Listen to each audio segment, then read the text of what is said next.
বন্ধুরা আপনারা যদি একটু লক্ষ্য করেন 2024 সালে মোটরোলা তাদের যে 8 সিরিজের লাইন আপ গুলোকে লঞ্চ করেছিল প্রত্যেকটা ফোনই একটা অলরাউন্ডার স্পেসিফিকেশন নিয়ে এসছে। মানে বলতে পারবো না যে এই ফোনের মধ্যে ক্যামেরা সুপার আর অন্য কিছু মোটরোলা প্রোভাইড করেনি, এমন কিন্তু আমরা বলতে পারবো না।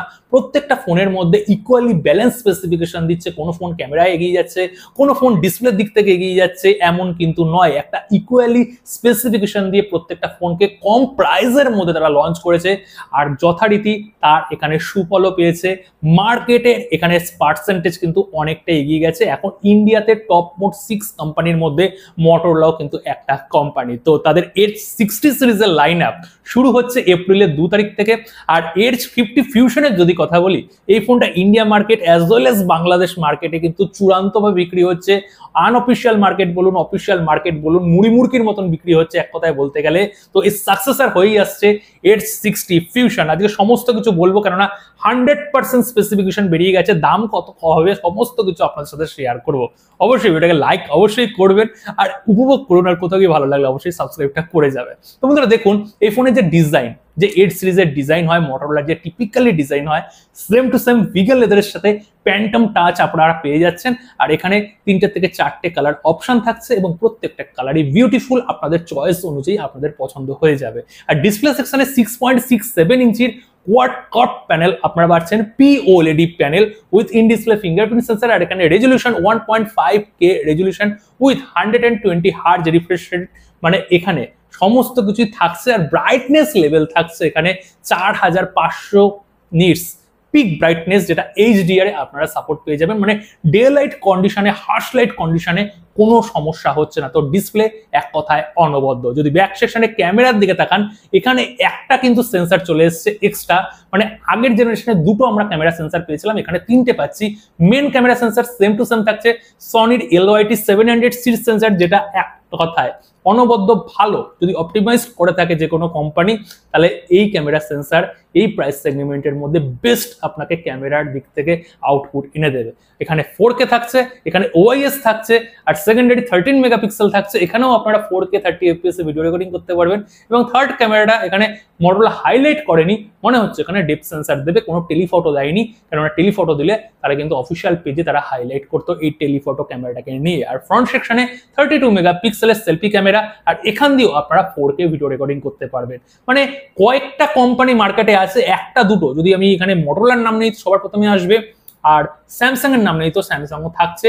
কেননা এই দুটো কোম্পানি কম প্রাইসের মধ্যে ফ্রন্ট সেকশনে 4K video recording as well as back সেকশনে 4K রেকর্ডিং এর সুবিধা দিয়ে থাকে। আর অন্য কোম্পানির চিন্তা করুন, দেখবেন ব্যাক ক্যামেরায় আপনারা 4K পাচ্ছেন, কিন্তু ফ্রন্ট ক্যামেরায় এখানে ফুল HD থাকছে। কিন্তু মোটরোলা কিন্তু প্রোভাইড করছে, মানে কন্টেন্ট ক্রিয়েশনের জন্য একটা আদর্শ চয়েস হতে যাচ্ছে। SoC পারফরমেন্সের সেকশনেও মোটরোলার এখানে সাইড আপগ্রেড নিয়ে এসেছে। আগের জেনারেশনে আমরা পেয়েছিলাম স্ন্যাপড্রাগনের 7S Gen 2, আর এই ফোনে আমরা পাচ্ছি মিডিয়াটেক ডায়মেনসিটি পুরো নতুন প্রসেসর 7400 4nm বেস আর্কিটেকচার। অন্তত 10 এর স্কোর হচ্ছে 7,80,000। মানে এখানে খুবই পাওয়ারফুল একটা প্রসেসর, এমন কিন্তু আমরা বলতে পারবো না, আবার একদম এখানে পাওয়ারফুল নয় এটাও বলতে পারবো না। কিন্তু ইকুয়ালি একটা ব্যালেন্স পারফরমেন্স এনে দেবে।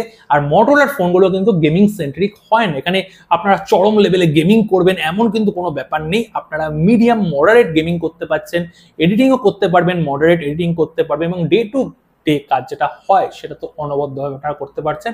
কেননা সফটওয়্যারের এক্সপিরিয়েন্স মোটরোলা কিন্তু দুর্দান্ত দিয়ে থাকে। এখানে নিয়ার স্টক অ্যান্ড্রয়েডের এক্সপিরিয়েন্স অ্যান্ড্রয়েড 15 এর সাথে থাকছে। আর 3টে মেজর আপডেট চলে আসবে, অ্যান্ড্রয়েড 18 পর্যন্ত আপনারা আপডেট পাবেন, প্লাস 1 বছরের সিকিউরিটি প্যাচ লেভেলের আপডেট। এখানে থিং শিল্ডের প্রোটেকশন থাকছে, মোটো জেস্টার থাকছে। এছাড়াও পিসিতে কানেক্ট করার জন্য যে মোটো কানেক্ট থাকে হেলোইউ এর সঙ্গে অপটিমাইজড করে দুর্দান্ত। এগুলো কিন্তু আমরা ওই স্যামসাং এর যে S সিরিজের ফোন হয় ওখানে কিন্তু ডেক্সের সাপোর্ট পেয়ে যাই। আর মোটরোলা এত কম দামের মধ্যে তাদের S সিরিজের প্রত্যেকটা ফোনের মধ্যে ইকুয়ালি দিয়ে থাকে। ইভেনলি তারা G সিরিজের ফোনের মধ্যেও কিন্তু ওই মোটো কানেক্টেড ফিচার্সটা প্রোভাইড করছে, যেটা যথেষ্ট একটা প্রশংসনীয় ব্যাপার। কেননা এটা একটা ইউজফুল ফিচার্সের মধ্যেই পড়ে। আপনারা যারা এখানে উইন্ডোজের সঙ্গে অ্যান্ড্রয়েডের ফোন ইকুয়ালি সময়, মানে একই সময় ব্যবহার করে থাকেন, তাদের জন্য একটা দুর্দান্ত পরিষেবা। আর সঙ্গে এখানে ব্যাটারি সেগমেন্টে 5500 mAh এর ব্যাটারি থাকছে, ইনবক্স 68 ওয়াটের charger, type C to type C cable দিয়ে থাকছে, যেটা আমরা সাধারণত ফ্ল্যাগশিপ ফোনে পেয়ে থাকি। আর একটু যদি চিন্তা করে দেখবেন, এই যে 2025 সালে ব্যাটারির ক্যাপাসিটি কিন্তু অনেকটা বেড়েছে, মিনিমাম 6000 mAh এর হয়ে গেছে। আর ভিভো T4 থেকে শুরু করে বিভিন্ন OnePlus এর ফোন আসবে যেখানে আমরা 7400 mAh এর ব্যাটারি, আবার কোনো ফোনে হয়তো 8000ও পেয়ে যেতে পারি এই বছরের এন্ডে। তো এখানে মিনিমাম স্ট্যান্ডার্ড এখন আর কিন্তু 5000 নেই, মিনিমাম স্ট্যান্ডার্ড 6000 হয়েছে। মোটরোলা ইচ্ছা করলে হয়তো এখানে মিনিমাম 6000 mAh এর ব্যাটারি দিতে পারতো, কেননা ব্যাটারি টেকনোলজি এখানে চেঞ্জ হয়ে গেছে, এখানে হয়তো সামান্য পিছিয়ে গেছে। যাই হোক না কেন, এখানে আরেকটা জিনিসে কিন্তু পিছানো লাগছে, সেটা হচ্ছে UFS 2.2 স্টোরেজ টাইপ তারা দিচ্ছে। সেটা কিন্তু 2024-এ দিয়েছে, 2023-এ দিয়েছে, আর 2025-এর এই শুরুটা 8 সিরিজের লাইন আপের এখানেও কিন্তু UFS 2.2 স্টোরেজ টাইপ দিচ্ছে। মোটরোলা এটা কেন করছে আমি বুঝতে পারছি না, কস্ট কাটিং করার চেষ্টা করছে, কেননা ফোনটা যথেষ্ট কম প্রাইস তারা লঞ্চ করবে, অ্যাটলিস্ট UFS 3.1 এর স্টোরেজ টাইপ দেওয়া উচিত ছিল। এছাড়াও LPDDR এর 4x র্যাম টাইপ থাকবে। এবার প্রাইস কত তারা করবে, দেখুন বেস ভেরিয়েন্টে 8GB র্যামের সঙ্গে 256GB থাকছে, যার প্রাইস ইন্ডিয়ান কারেন্সিতে 23,000 টাকা মতন হবে এবং অফার দিয়ে 21,000 টাকায় বিক্রি হবে। আর বাংলাদেশ মার্কেটে এই ফোনটা কিন্তু ওই 26,000 টাকা 25,000 টাকা এরকম প্রাইসে আপনারা আনঅফিসিয়ালি মার্কেটে পাবেন এবং অফিসিয়ালি আন্ডার 30,000 এর মধ্যে থাকবে।